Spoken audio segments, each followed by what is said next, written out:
It is a step at a time. And oh my God, hallelujah, that I'm able to take these steps at a time. Because a month ago, I wasn't doing that. I couldn't do that. I had to, even a few weeks ago, right? I was in the boot still.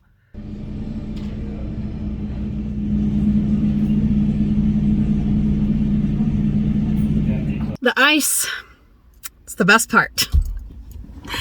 Hello there, welcome or welcome back. My name is Julie, and this is my health journal, specifically focusing on the LISFRANC injury to my foot, the reconstructive surgery, and where we're at in this journey. I had surgery November 1st, 2022. I'm recording this today. I don't even know what the date is, to be honest, but I know we're in February. It's the 7th, maybe? I think it's the 7th. So we're a ways into this. And I'm out of the boot. That's wonderful. I'm still on the cane. Brad, my physical therapist, anticipates, a week or less left on the cane. I don't see that, but I appreciate his confidence and encouragement. And I'm hopeful that he's right. I'm doing the exercises every day. We are making progress, but today I decided it was time. I needed to drive myself to physical therapy. It's been my amazing mother-in-law has been taking me, and it's definitely a different situation when you don't have someone pull right up to the door for you and drop you off there and pick you up there. Coming from the parking lot, and just the driving itself, because it's my right foot, my driving foot. So it's different, and I was definitely in pain upon arrival. And I was worried that would mess up the effectiveness of my physical therapy. But actually we did great. We did really good. And they introduced new exercises and I was able to do them. And my range of motion is coming back. I'm building strength. There's pain. God, of course there is. My foot had to be rebuilt, but the techs there and the physical therapist, very good at reminding me of the positive aspects while also validating the frustration and the pain, and, helping me to be grateful while also acknowledging that it's hard. It is really hard, this journey, this path that we are on.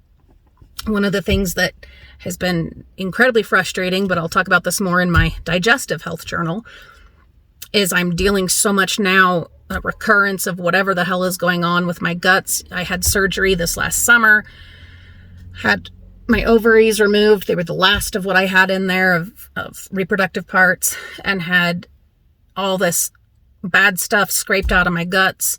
Has it come back? I don't know, but it makes it very painful to walk. So you've got the pain of the ankle, the foot, but then that gut and like core pain, very tricky, very tricky. So my goal right now, yes, I will be calling and setting up appointments with the OBGYN and the gastroenterologist. I'm going to force myself today to make at least one of those calls. My goal is, if they end up having to go back in and dig around again, if we have to start doing all those fucking tests again, I at least want to be off of the cane and to be comfortably walking around my house, maybe around the block, before I subject my body and my mind and my family to all that other stuff again. And I spoke with the physical therapist about that, and he was very encouraging. He said, yeah, we'll get you there. So that you don't have to hold off too long on addressing those other things if you're wanting to have this one thing out of the way, which I do, because it's the same when I'm talking about, cleaning your house, doing home improvement projects.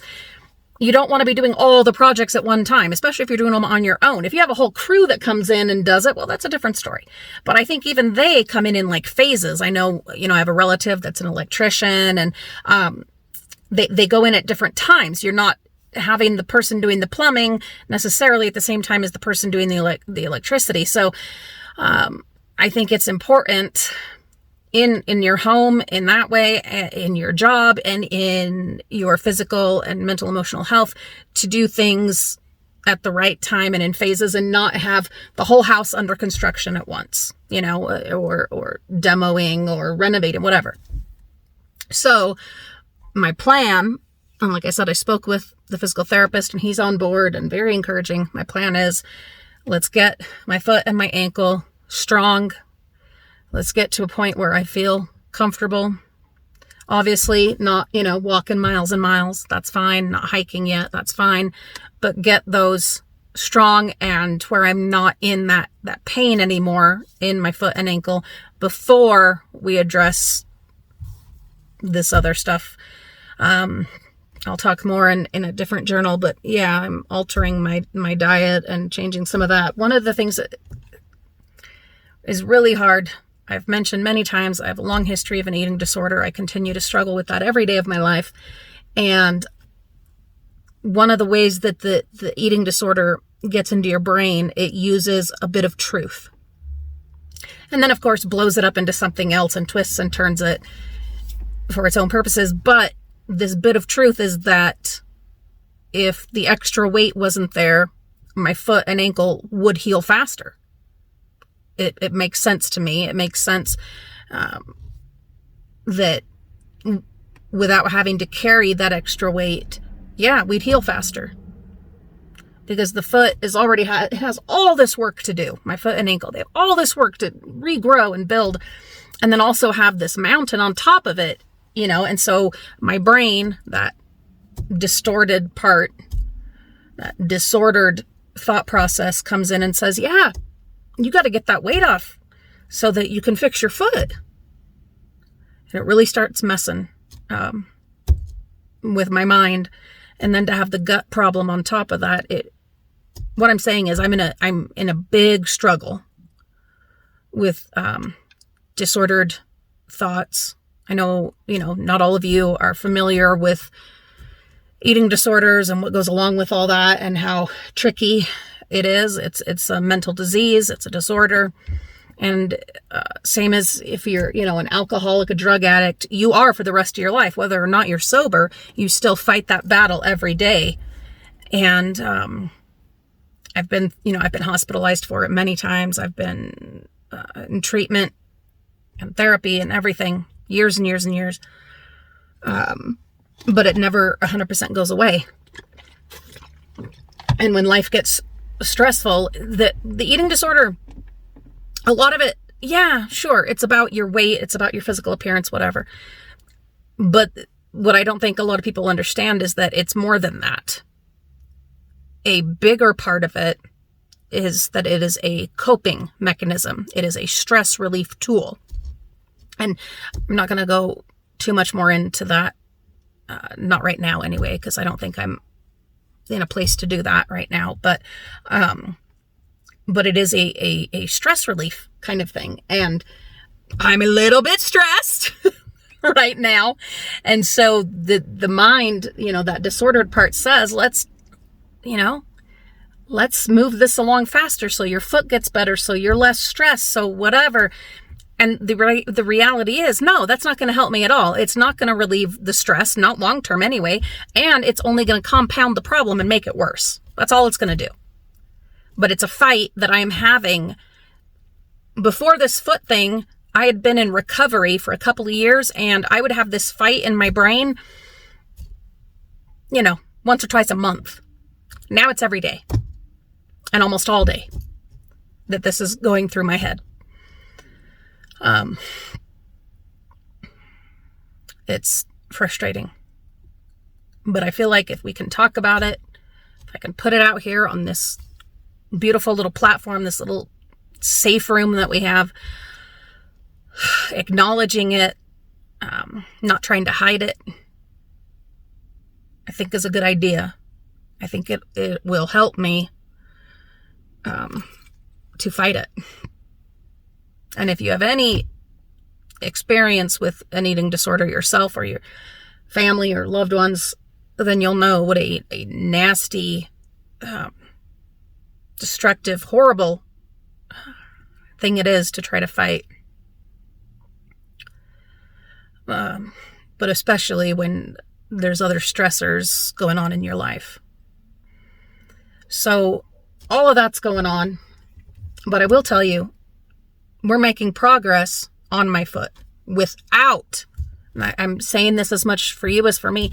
We are making progress on my foot without utilizing those kinds of disordered behaviors. And I need to acknowledge that and say it out loud. We are making progress. The physical therapist and his texts are so encouraging and say, you're right on time. This is right in line with the plan that they set out from the beginning. I'm hitting the perfect marks and even a little ahead on some of them. And it's going well, and it isn't something that can be rushed. Would having less weight on my foot help? Yes, of course it would. But that's not something you want to rush either.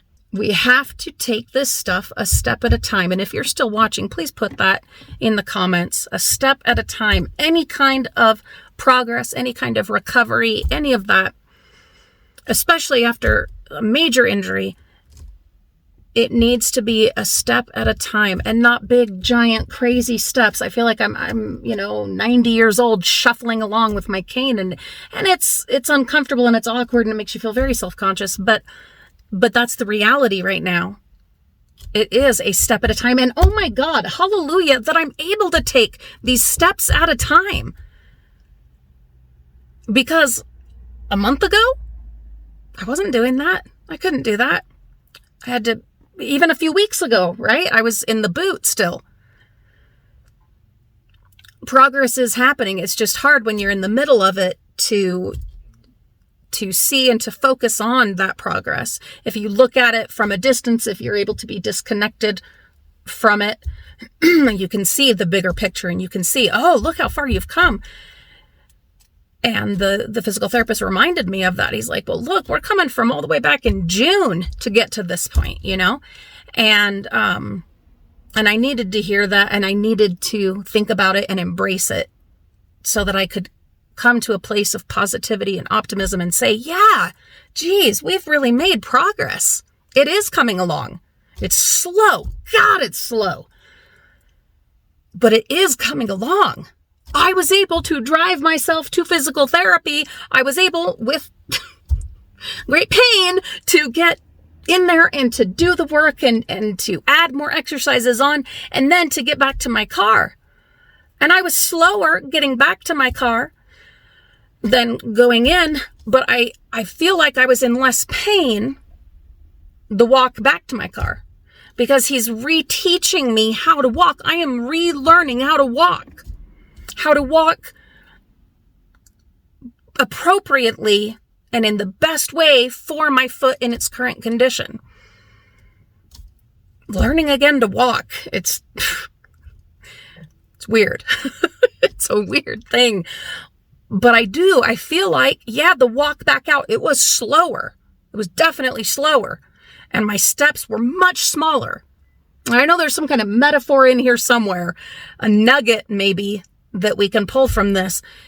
My steps were slower and smaller, but there was less pain. Life is short. I say that all the time, and we need to make the most of it and try to enjoy, the moments. But at the same time, we also have to acknowledge that sometimes, even as fast as life is going, it is necessary to slow down for many reasons, for your own physical, mental well-being, but to stop and smell the roses. We talk about stuff like that.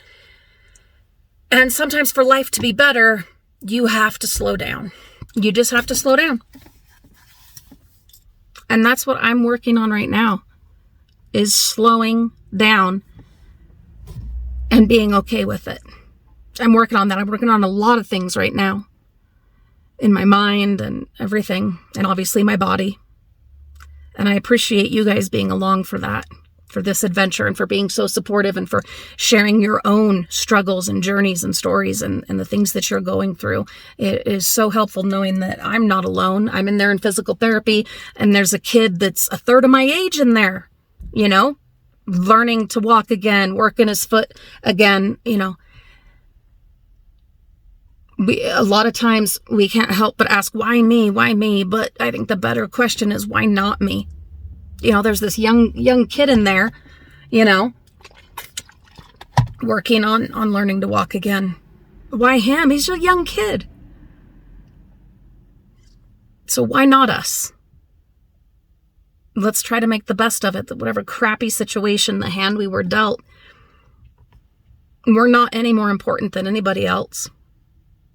And the best we can do is to get through this, to put our all into it, and then hopefully be able to help somebody else later. Anyway, those are my thoughts. That's my journal today. I've been Julie. You've been wonderful. The neighbor's starting up that goddamn dirt bike thing, so we're going to call it.